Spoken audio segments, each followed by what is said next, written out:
नमस्कार दोस्तों, मेरे यूट्यूब चैनल पे आप सभी का स्वागत है। तो आज हम डिस्कशन करेंगे 2022 में आए जीएस पेपर 1 के बारे में और इसमें भी हम केवल पॉलिटी के क्वेश्चन लेने हैं। ठीक है, केवल पॉलिटी के क्वेश्चन को हम पढ़ेंगे, देखेंगे कि ऐसा कौन-सा मेथड है, अगर हम उसको यूज़ करते तो ज़्यादा बेहतर कर पाते।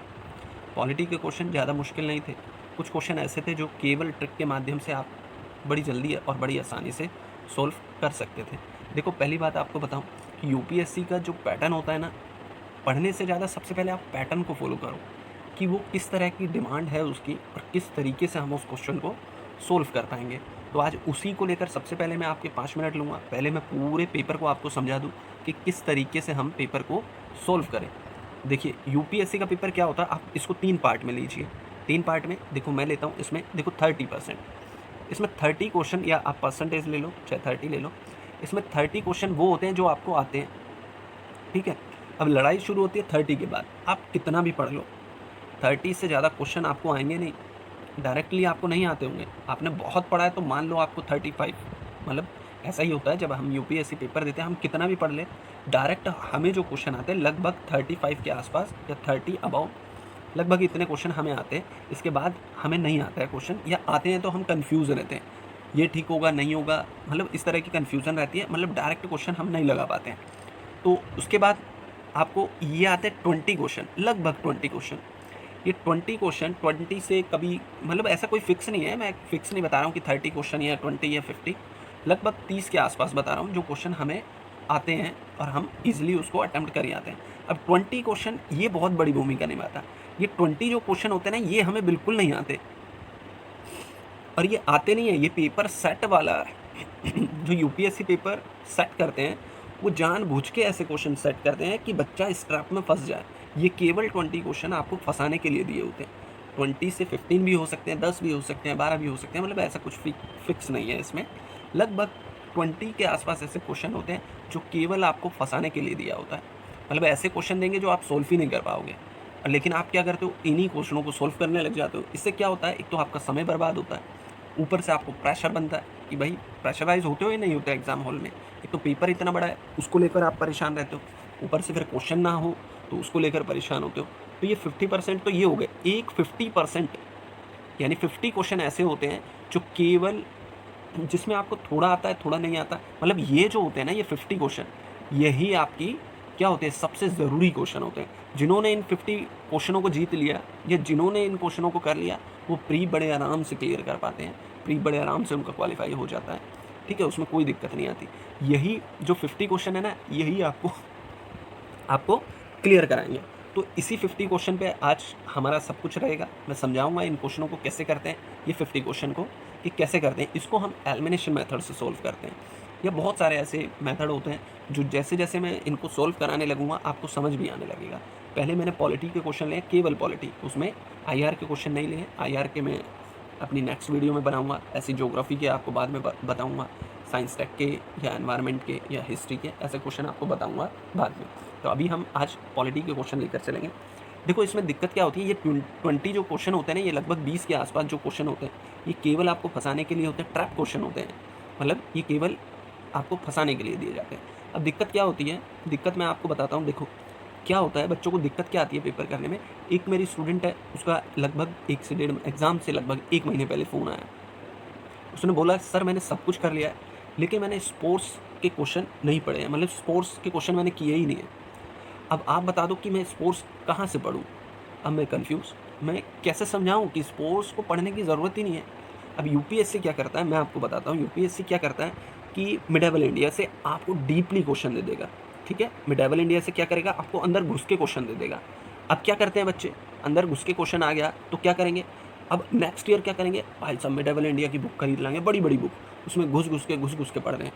अब वही सिचुएशन क्या हुई, 21 में 2 या 3 क्वेश्चन स्पोर्ट्स से पूछ लिए।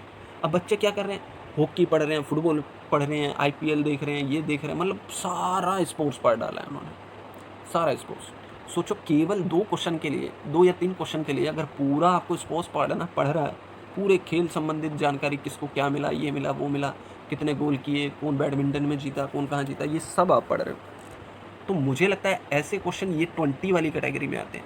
ये वो क्वेश्चन होते हैं जिनको आपको पढ़ने की ज़रूरत नहीं है। अगर यही सब पढ़ोगे तो इतना मटेरियल हो जाएगा कि आप चाहकर भी कभी उसको कंप्लीट नहीं कर पाओगे। तो इस तरह के क्वेश्चन को आप छोड़ दें तो बेहतर है। 1-2 क्वेश्चन आएँगे, मान लो कि स्पोर्ट्स का पहली बात तो कभी पूछना नहीं है, 2021 में पूछ लिया क्योंकि करंट में कुछ ऐसा था ही नहीं, पूरा देश लॉक था और ऐसा करंट अफेयर में एग्ज़ाम ही नहीं पता लग पा रहा था, होगा, नहीं होगा, कब होगा, 19 और 21 में इस तरह की प्रॉब्लम रही।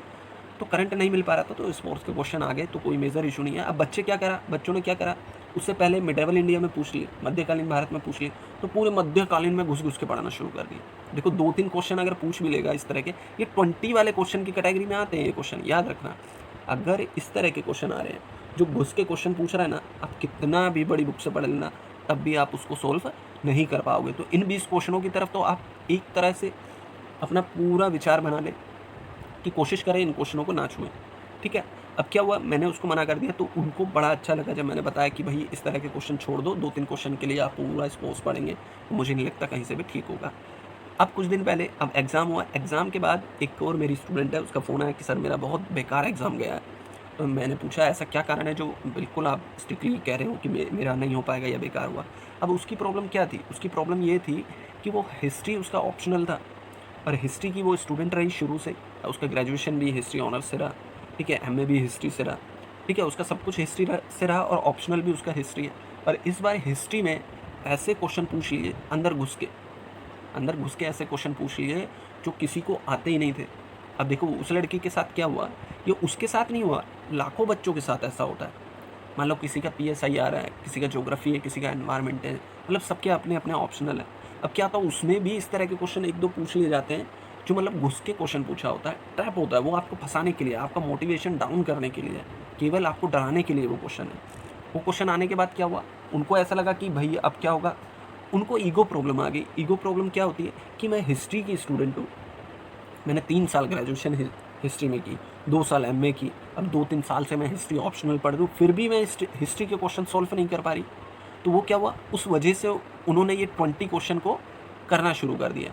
अभी वो घबरा गई कि हिस्ट्री के क्वेश्चन ही मुझसे सॉल्व नहीं हो रहे, तो इस प्रेशर से उसके कई सारे क्वेश्चन गलत होते चले गए। अब सोचो, अब हमारे यूट्यूब चैनल पे हमारी एक मैडम है, शांति मैडम। शांति जो मैम है, वो इंटरव्यू भी दे चुकी है, ठीक है? मेंस भी लिख चुकी है, ठीक है? लेकिन वो क्या है, वो यूपीएससी की कोर स्टूडेंट है, मतलब कि एक इंटेलिजेंट जो स्टूडेंट होती है, वो है वो। अब सोचो उनकी क्या क्वालिफ़िकेशन है, उन्होंने ग्रेजुएशन किया, एमए किया, जेआरएफ पूरी इंडिया में टॉप किया, टॉपर रही है, जेआरएफ टॉप किया है उन्होंने। सोचो मतलब रैंक 1 नहीं, मतलब जेआरएफ निकालना ही लगा लो, पूरी इंडिया में टॉपर है, ठीक है? और सोचो वो अभी हिस्ट्री में ही पीएचडी कर रही है। उन्होंने भी हिस्ट्री के जो अंदर घुस के क्वेश्चन की आए थे ना, उन्होंने भी वो क्वेश्चन को ड्रॉप किया, छोड़ दिया, वो क्वेश्चन नहीं किए। तो सोचो जब वो नहीं कर पा रही है, तो आप कहाँ से करोगे? तो इस तरह के क्वेश्चन केवल आपके ऊपर मानसिक दबाव बनाने के लिए दिए होते हैं। यही तो चेक किया जाता है। फ्री में आप इस तरह का दबाव ले लेंगे, किसी ट्रैप में आप फँस रहे हो, तो कैसे आप एक प्रशासन को चला पाएँगे? तो इस तरह के क्वेश्चन को आपको अवॉइड करना है, बिल्कुल से अवॉइड कर देना। लेकिन लगभग 20 के आस-पास कई बच्चों को ऐसा लगता है कि सारे ही क्वेश्चन ट्रैप है। ऐसा नहीं होता, 15 से 20 क्वेश्चन लगभग ऐसे होते हैं, जो बिल्कुल भी मतलब वो ऐसे क्वेश्चन होते हैं, वो मतलब करने के नहीं होते। जो पेपर सेट करते हैं, उनको भी पता है ये क्वेश्चन कोई कर नहीं पाएगा, लेकिन फिर भी बच्चों को दबाव बनाने के लिए इस तरह के क्वेश्चन दे देते हैं। असली पेपर क्या होता है, ये 30। अगर आप 30 क्वेश्चन से कम कर रहे हैं या 30 क्वेश्चन से लगभग 30 क्वेश्चन से आपको कम क्वेश्चन आ रहे हैं, तो ये समझ लो आप गेम से बाहर हो। मतलब कम से कम आपको इतना तो पढ़ना है कि डायरेक्ट 30 क्वेश्चन आप लगा सकें। उसके बाद 50 का रोल शुरू हो जाता है। 50 में एलिमिनेशन मेथड होता है और यही आपका प्री क्वालिफाई कराता है। अब आगे हम चलते हैं, इसको मैं बताता हूँ कि 30 तो आप लगा लोगे, 20 आपको करना नहीं है, तो 50 को आप कैसे टैकल करेंगे, वो एलिमिनेशन मेथड क्या होता है, अब उसके बारे में हम पढ़ते हैं। देखो, अब ये पहला ही क्वेश्चन एलिमिनेशन मेथड से शुरू होगा। देखो, अब इसमें क्या दे रखा है, सान्याल समिति, HN सान्याल समिति की रिपोर्ट के अनुसार, ठीक है, न्यायालय की अवमानना, मतलब कोर्ट की जो अवमानना करते हैं, उसका अधिनियम 1971 में पारित किया गया। अब सोचो, पारित किया गया, ये क्या अंदर घुस के पूछा गया क्वेश्चन है, लेकिन इसको छोड़ना नहीं है। अब इससे क्या होगा, आप डीमोटिवेट हो गए कि यार ऐसे कैसे मैं रिपोर्ट याद रखूँगा, कन्फ्यूज़न हो गई ना। और डेट भी दे रखी है 1971। अब आपको क्या पता ये ठीक है गलत है, क्योंकि डेट वाला क्वेश्चन है ना, यूपीएससी बच्चे याद नहीं कर पाते हैं, और मैं कहता हूँ ज़रूरत भी नहीं है। अगर ऐसे याद करेंगे तो दिक्कत होगी।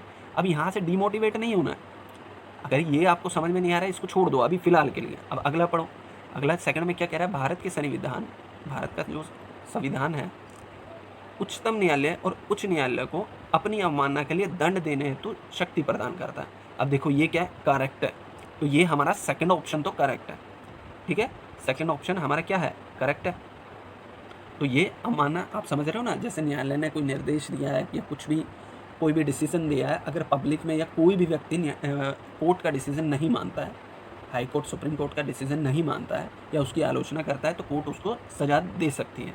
अब थर्ड को हम पढ़ते हैं, भारत का संविधान सिविल अवमानना और आपराधिक अवमानना को परिभाषित करता है, ठीक है। देखो ये परिभाषित नहीं करता है, लेकिन फिर भी अगर आपको नहीं आता है या इसके बारे में आप नहीं जानते हो तो इसको भी छोड़ दो। अब आप फोर्थ पढ़ो, फोर्थ में क्या बोलता है ये कि भारत में न्यायालय की अवमानना के विषय में कानून बनाने के लिए संसद में शक्ति निहित है। अब देखो इसमें तो कोई कन्फ्यूज़न है ही नहीं, क्योंकि जो भी कानून बनते हैं वो सारी पावर किस में होती है, संसद में होती है, तो ये हमारा ठीक है।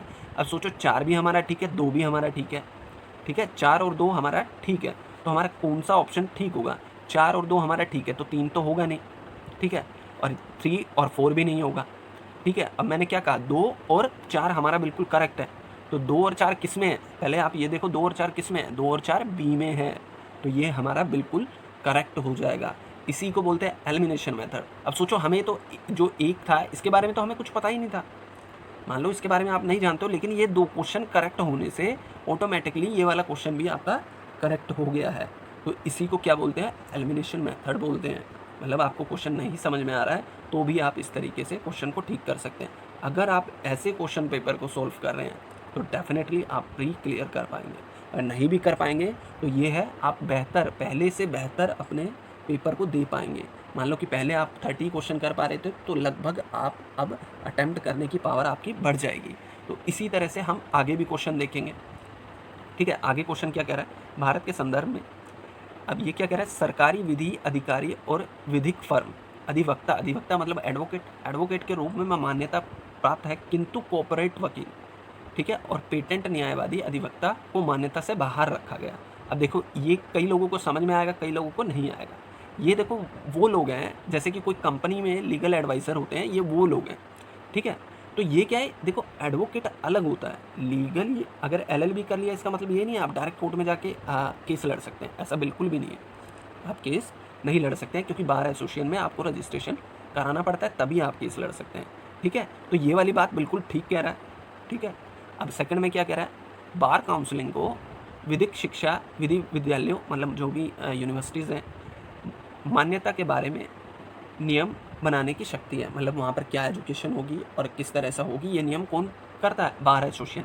ये भी बिल्कुल करेक्ट है, क्योंकि फंडिंग कौन करता है, बार एसोसिएशन फंडिंग करती है। आपको पता होना चाहिए बार एसोसिएशन का क्या काम है, जितनी भी LLB या LLM यूनिवर्सिटी करा रही है तो उनको कंट्रोल करता है वो कौन, बार एसोसिएशन, वहाँ के एजुकेशन सिस्टम को, और वहाँ बार एसोसिएशन में उनका रजिस्ट्रेशन भी होता है, बहुत सारे प्रोसेस होते हैं, तो इसमें हमारा C ऑप्शन ठीक रहेगा।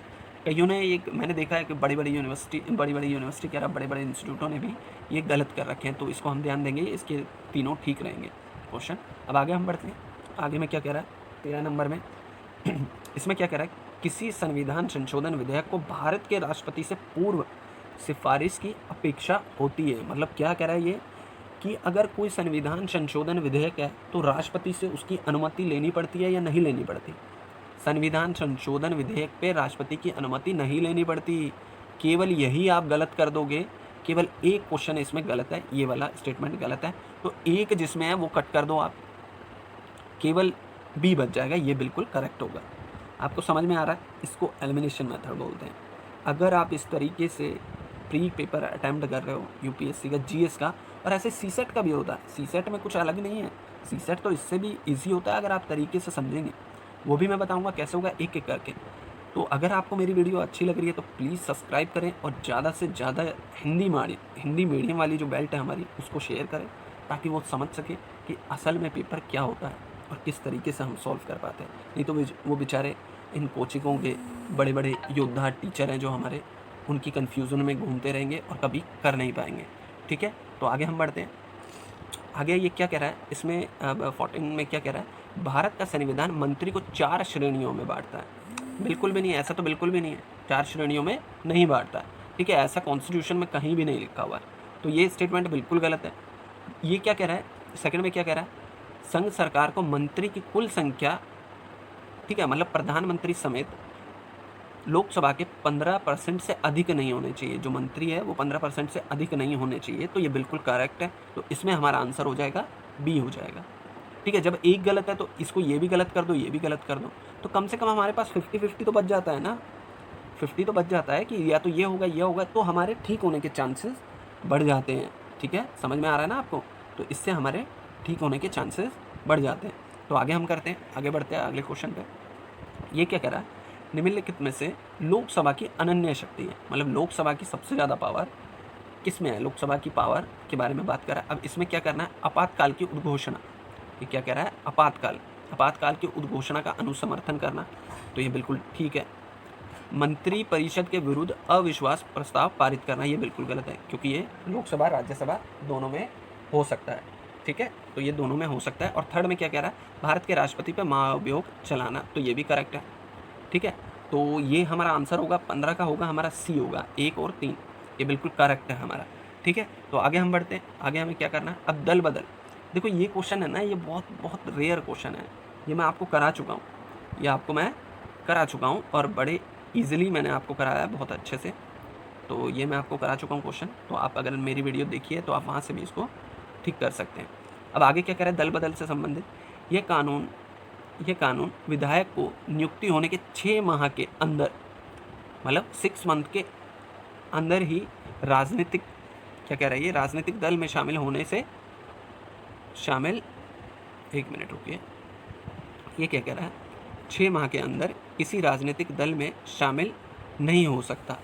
मान लो कि कोई व्यक्ति है, कोई इलेक्शन में जीत गया है, ठीक है, तो वो 6 महीने के अंदर अंदर किसी भी दल में शामिल नहीं हो सकता, तो ऐसा बिल्कुल नहीं है। ठीक है, तो ये वाली स्टेटमेंट है जो 16 की जो स्टेटमेंट है, ये बिल्कुल गलत है, फर्स्ट वाली।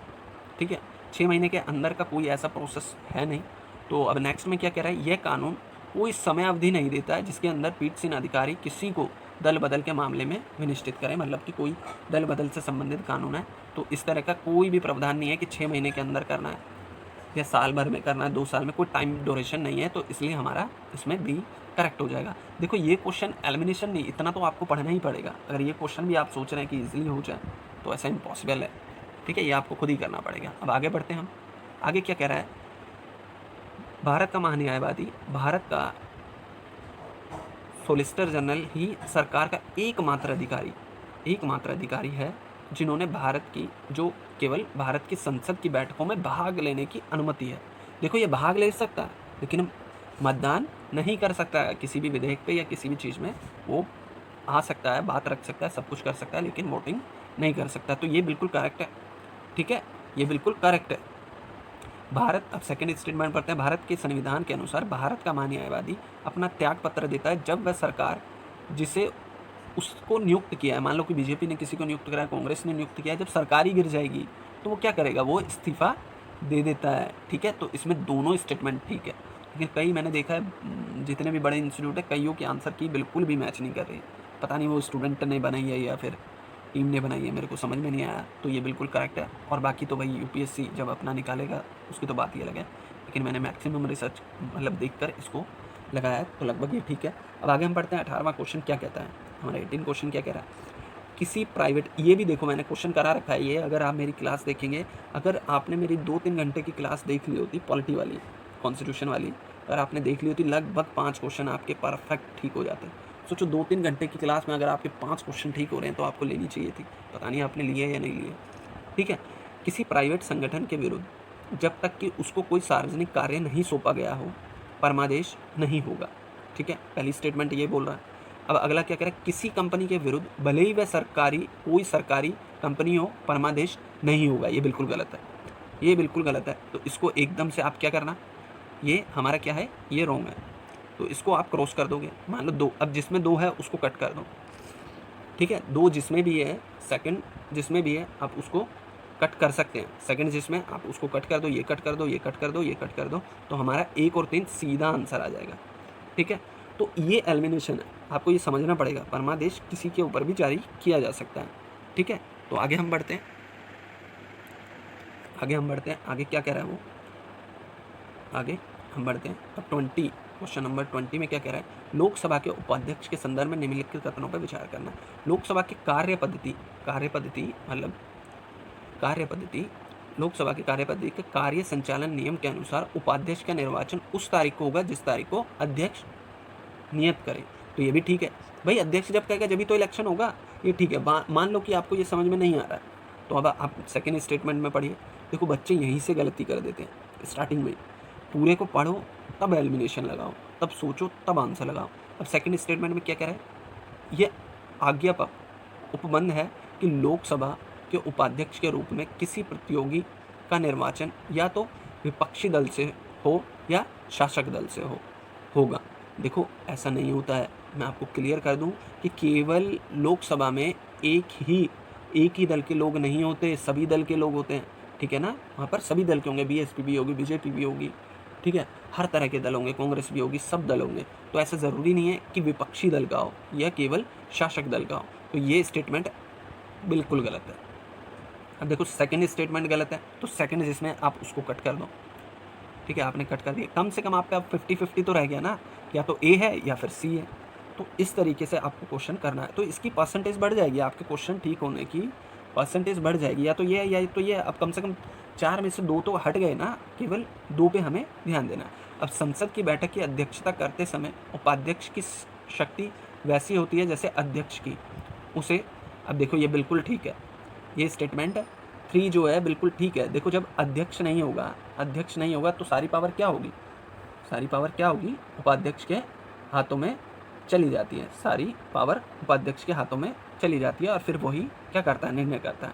तो ये तीसरा स्टेटमेंट भी हमारा ठीक होगा। अब फोर्थ में क्या कह रहा है, उपाध्यक्ष की नियुक्ति के बारे में सुस्थापित संसदीय पद्धति है कि प्रस्ताव अध्यक्ष द्वारा रखा जाता है और प्रधानमंत्री द्वारा विधित समर्थित होता है, ठीक है।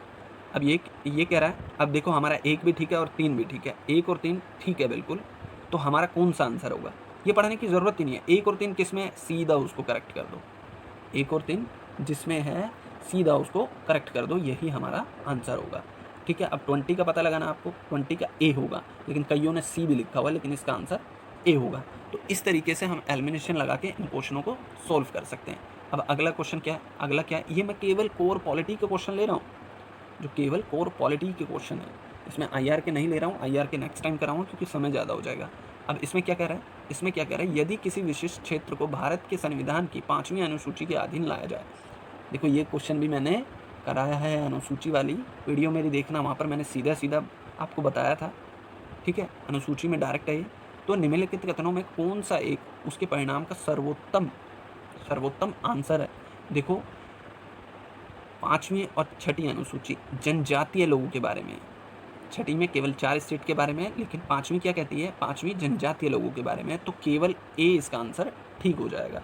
तो ये वाला कई मैंने देखा कईयों ने ये भी लगा रखा है, तो ये नहीं होगा। केवल सर्वोत्तम उदाहरण क्या है, क्योंकि उस अनुसूची में जनजातीय लिखा हुआ है, तो इसलिए यही ठीक होगा। तो ये हमारे क्वेश्चन हो गए हैं पॉलिटी के।